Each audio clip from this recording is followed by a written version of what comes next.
Why you need a new name, okay? We don't need? No. You said you are going to resign that. Huh? Ribol, Hare Krishna. How are you? What you say? You said you are going to resign, right? Yeah. So, why you want to change the names now? No, the temple name. Because at the new registration, we need to keep the new board, right? No, you like book. In order to make Prabhu. Hmm? Okay.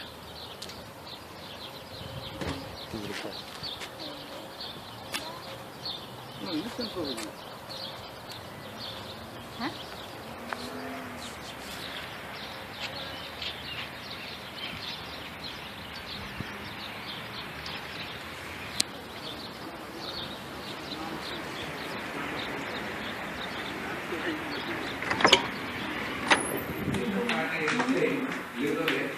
Now I explain about the science. Why it is science?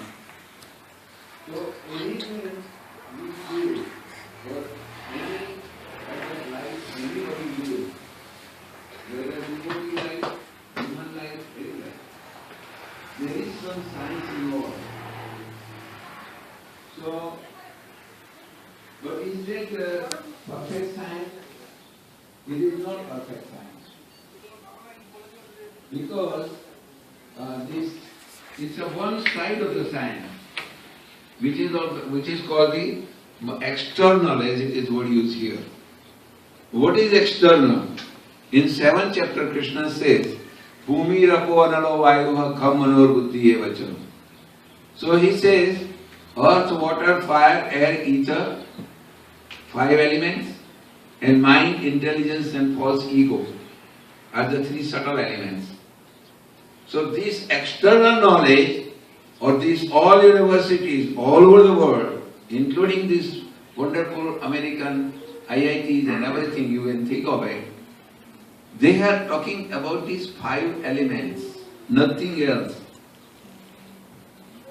And subtle elements, they try to do a little bit in a medical science, but that is also very on the surface level. And that soul, which in all religious organizations, in some good organizations, they talk about it a little bit. But the Bhagavad Gita is talking about that soul. Where is that knowledge? Where is the book? Where is the educational institution? Nowhere in the world. Previously, Rishis Munis were running the Gurukul schools, where the knowledge starts with science of soul, and then everything else follows. It is just like Prabhupada used to give the example that if your father is $1 million rich guy, then you are not going to ask him for $1. He already has millions of dollars. So same way, this science of spirit soul is a $1 million thing. All these other elements which I have described according to Bhagavad Gita are already there in that science. How they are there, it requires an education. So, when it is, I will give you some simple example. Prabhupada also used to give that example. When a child comes in a temple, he just stare and stand normally, unless the parents have taught. But then when the parent bow down, the child bow down. This is science. You have bent down your whole body before the Lord, or for the child before someone. So he bows down.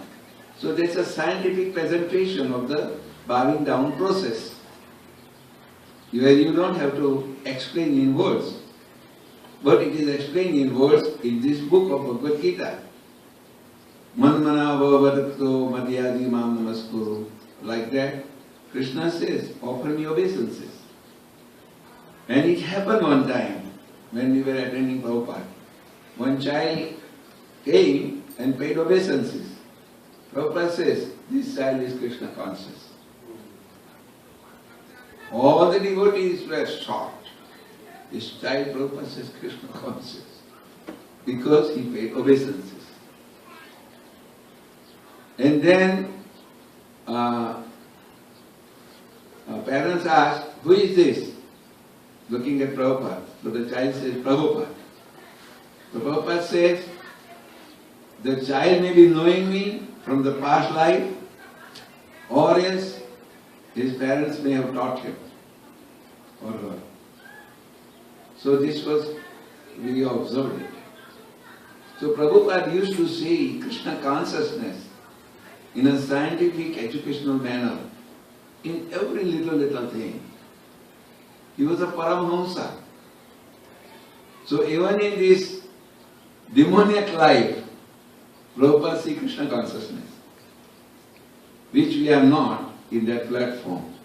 But we try to understand how Prabhupada sees Krishna consciousness in everything.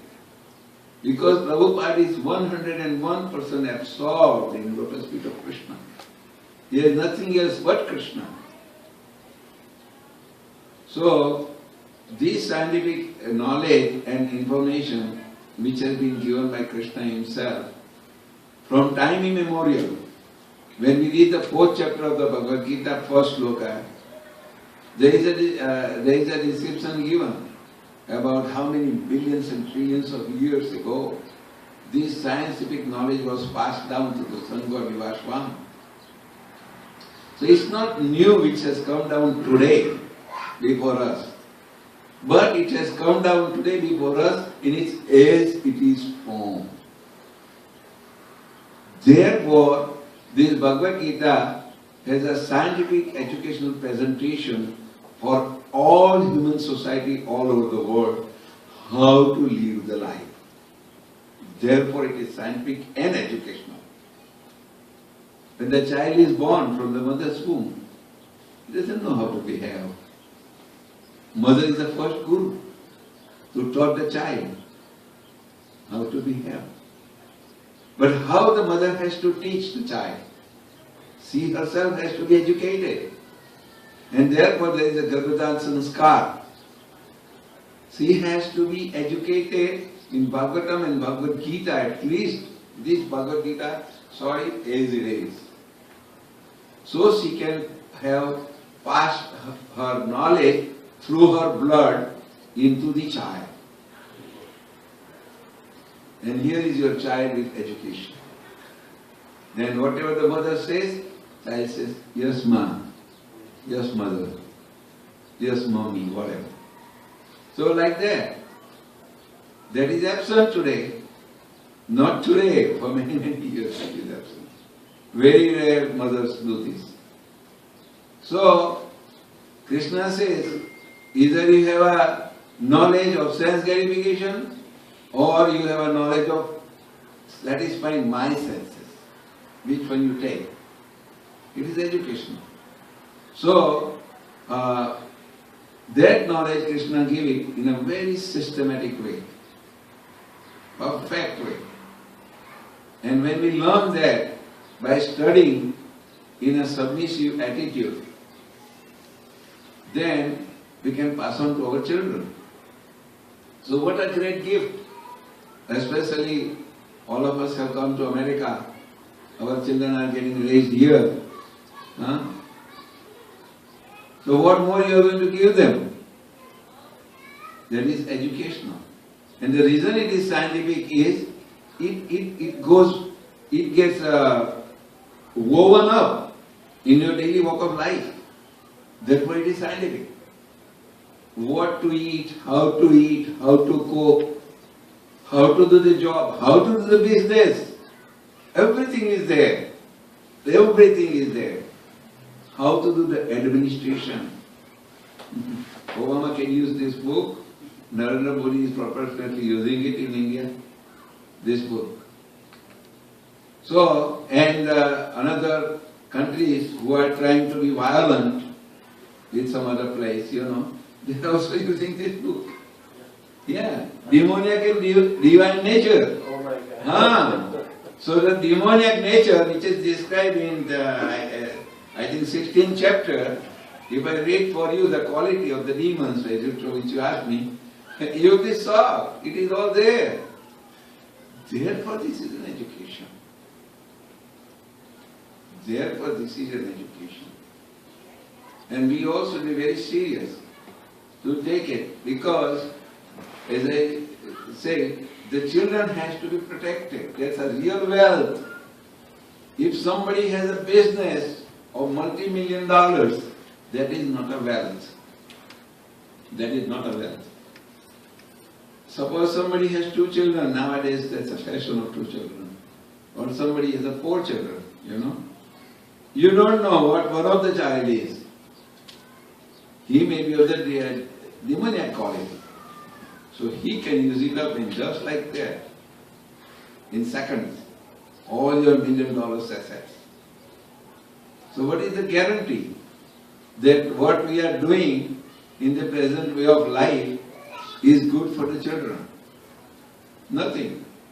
So the real asset for entire human society doesn't make any difference what national person is or what color person is, what religion person is.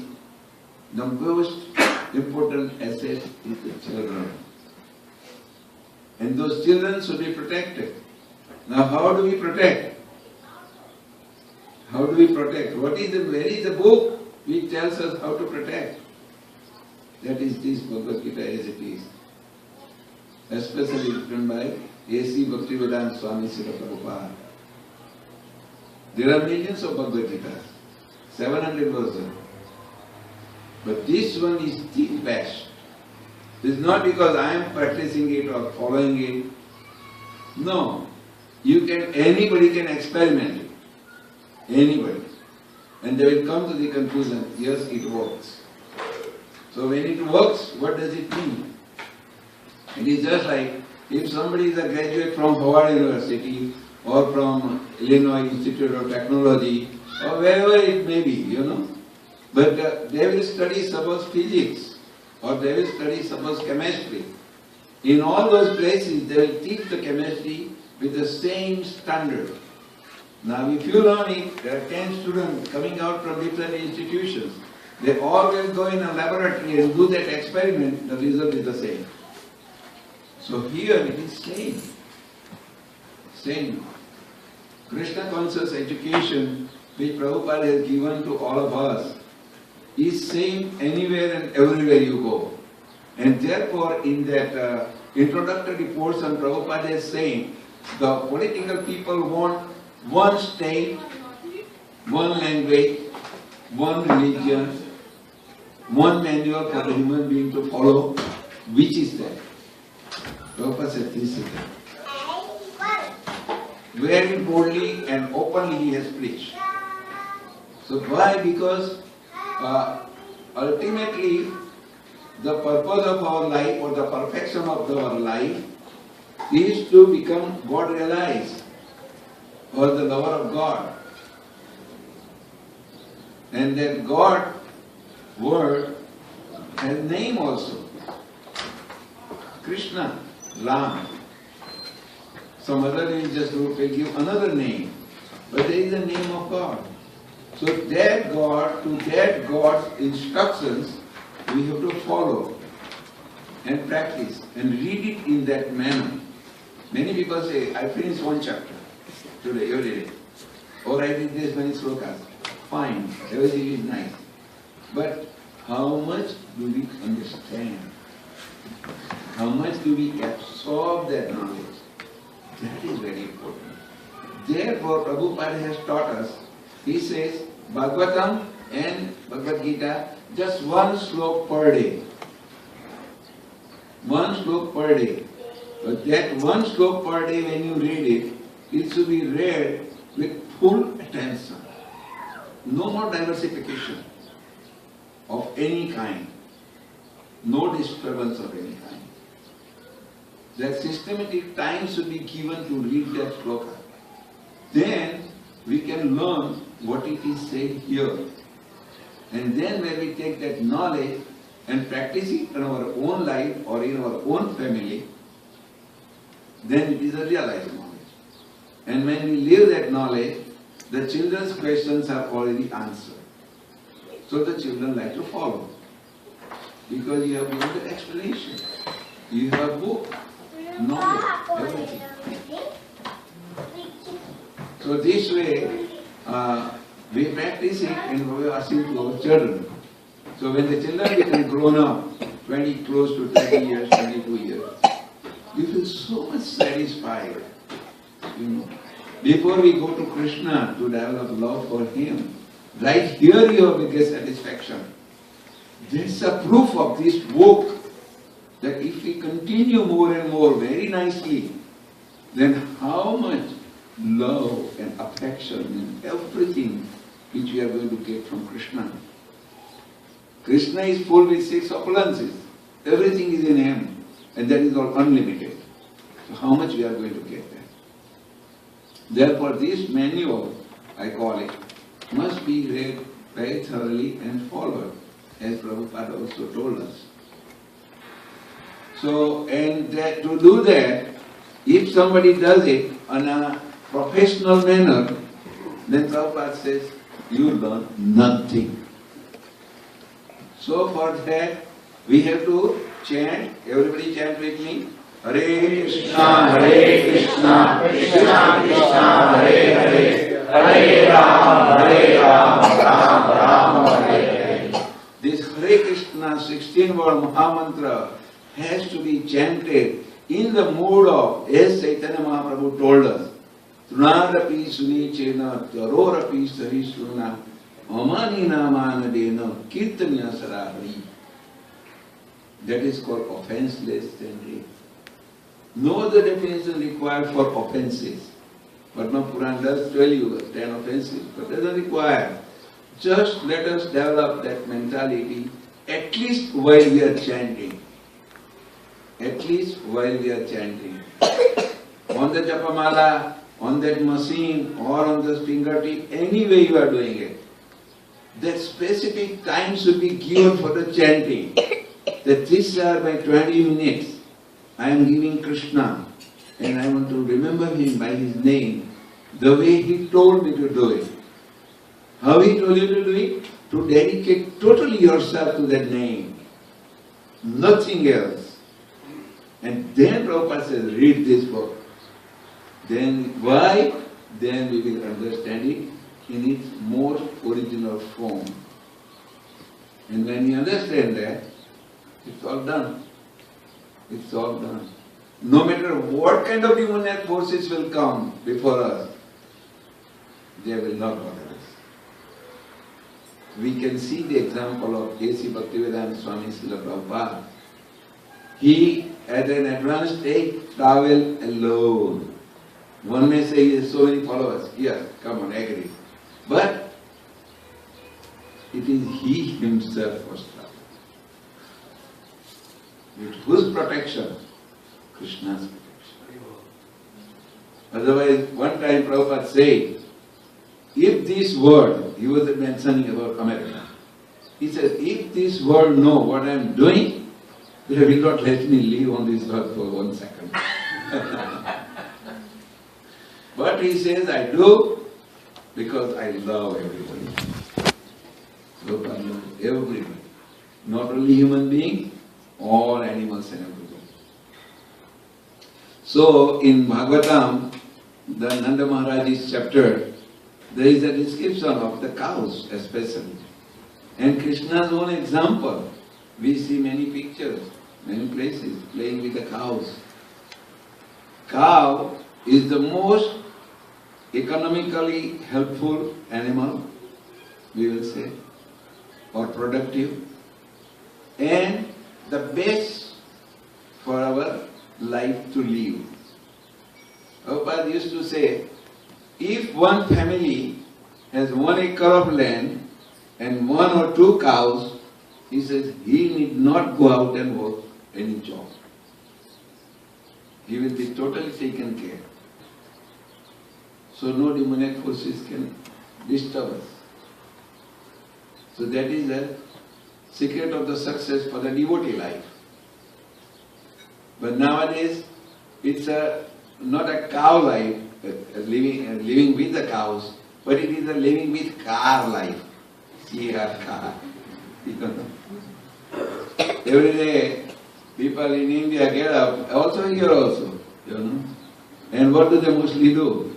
Take a water and polish their four-wheel vehicle. Correct? Previously, people will take a thali, kumkum, artik, go to the cow, worship her, give her bath also, give her chapati roti also. Because she is giving you in back so much, you are not repaying the debt to the cow. And right now also, Prabhupada says, how would you live your life if the cow milk and milk products wouldn't be there? Think about it. Because the vitamins you need, the carbohydrates you need, so many other stuff you need to have this chemical bag to remain in existence, where will you get it? Not from chemical medicine. You know, it is not possible. So these cows and its products are that much important. So therefore, cows must be protected. It's not we are saying because we are all Indians sitting here. But even Prabhupada says, those who are meat eaters, they need the cow. But it's not encouraged. Sorry. Nobody should misunderstand me. No. Cows are not meant to be killed. In no respect. So therefore, this protection of the cows is very, very essential from all angle of view you can think of it. Any angle of view you can think of it. Many of you know the cow medicines made from her urine and cow dung. That's also all useful and helpful, and it works. If you take it with a faith, it works. So cows has to be protected. Now, at least I know the history of Gujarat. You go in any villages and you will see this four-wheeler cow.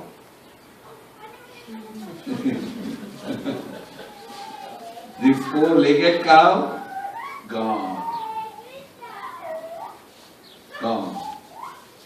Very sad. So, it's not good. Here also they keep the cows in thousands and thousands, you know, together. So they got to be protected. We have 7 mothers, out of which one is a cow is also mother.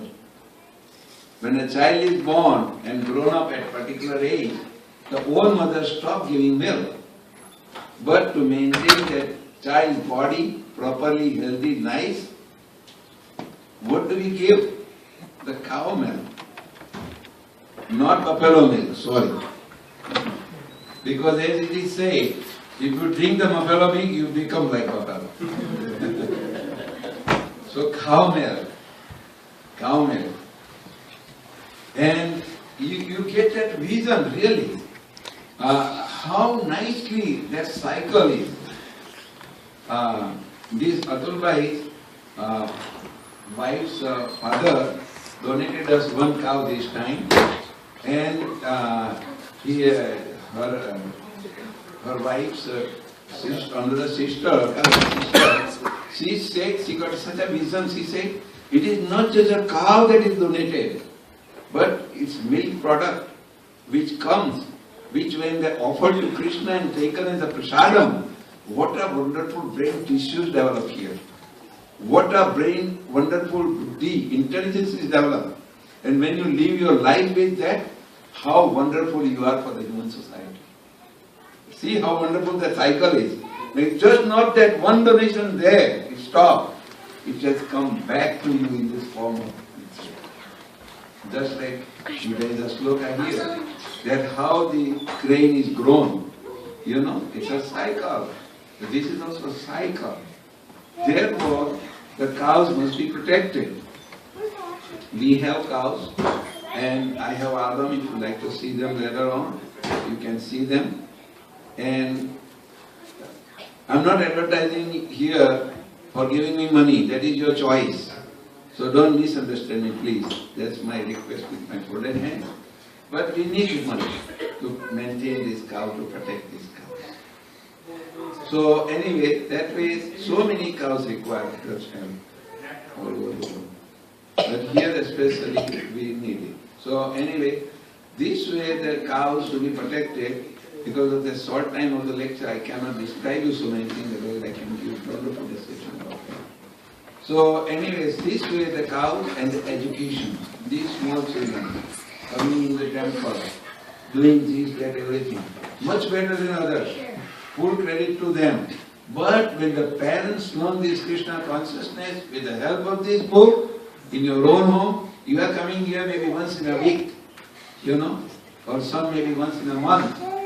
But whatever daily routine life, this education has to be given to them in a daily routine life. Because they go to the public school here, and most of the time they spend their week, as what Govind Prabhu saying, in a demoniac knowledge. That knowledge is demoniac knowledge. Because they have all this kind of knowledge minus God. They say no need of God, we are gods.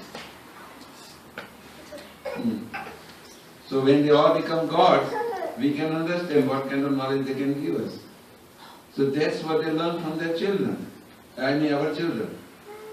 So most of the time they are learning there. So there is a conflict in a family. We try to do some arti to Krishna, and the child is taught no need of God. So child get confused. What is this, my parents doing? So question develops automatically. Conflict develops automatically. Therefore, this knowledge which I put up, this simple sloka you feel like, but it says it has to be practically performed and obeyed and done the action in your life. You may say, we are in this land of America too hard. Nothing is too hard. When you came initially from India around 1970s, or little before that, what did you have here? Jew. You did not have a land where you can put your 2 feet. And how much Krishna has given you? You think you have got it simply because you work very hard? No. So many people work very hard. They don't get it. So it's a demoniac way of thinking. I'm working hard and I'm getting. No. A proper human being, he will always give credit to God or Krishna. Then no, Krishna gave me this. Krishna gave me this blessings. Krishna says, Jnanam apohanam cha. I am giving you the buddhi, intelligence in you. That is how you are working.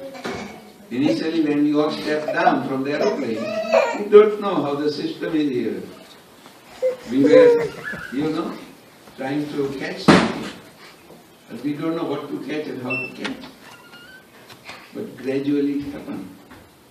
Now it is a little easier because somebody's relative is there, the news are passed on. So when you get down, you hear something. But I am talking about those days. One nice thing to remember about this temple also. When we joined the Hare Krishna movement in the 70s, we had many temples like this. And all the devotees were so nicely united and loving with each other.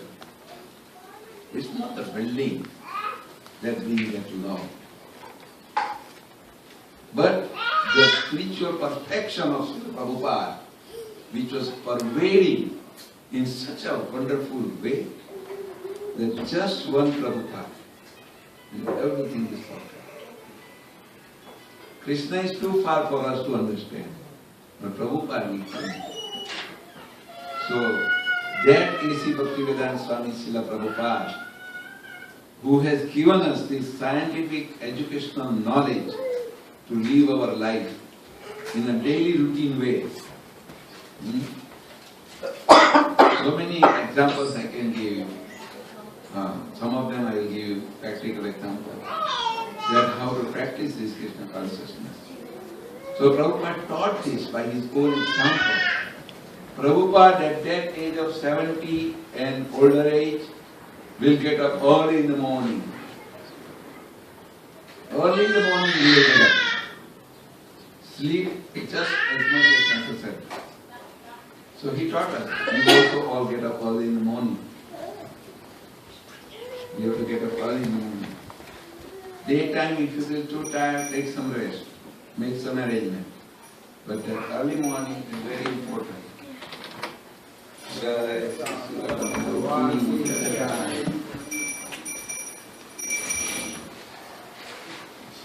is one of the examples of getting early in the morning. When we get up early in the morning, our children see that we are getting up early in the morning.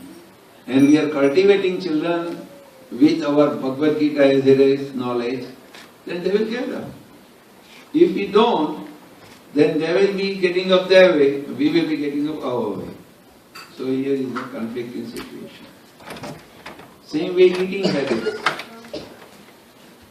Same way coming back to the home habit. Everything. It has to be regulated. In 6th chapter of the Bhagavad Gita, Krishna says, the one who regulates his habits of eating, sleeping and recreation, he can become a yogi. To become a yogi is also a scientific word. What does it tell you to do? To link ourselves back to our original creator. And that's what all yogis are supposed to do. So, we learn this thing from this book, which is spoken by Krishna and given to us by A.C. Bhaktivedanta Swami Srila Prabhupada in its most original form, without any adulteration, change or manipulation, and it is so perfect that there should not be no more doubt. It works in everybody's life, knowingly or unknowingly. Even if you don't follow the regulative life, still it works. And the description and everything is given with examples. So we should honor this Bhagavad Gita. Not only honor it, real honor it means to read it after chanting and then practice it little by little. If we practice just one thing in 1 month, in 12 months we have learned 12 things from the Bhagavad Gita. How long does it take? 1 month practice it. So, like that, we have so many things which our divine guest, A.C. Bhaktivedanta Swami Prabhupada Jagadguru have given us, and we should be very thankful to him, we should be very honorable to him, and we should be very indebted to him. With that indebtedness, when we carry out some service which we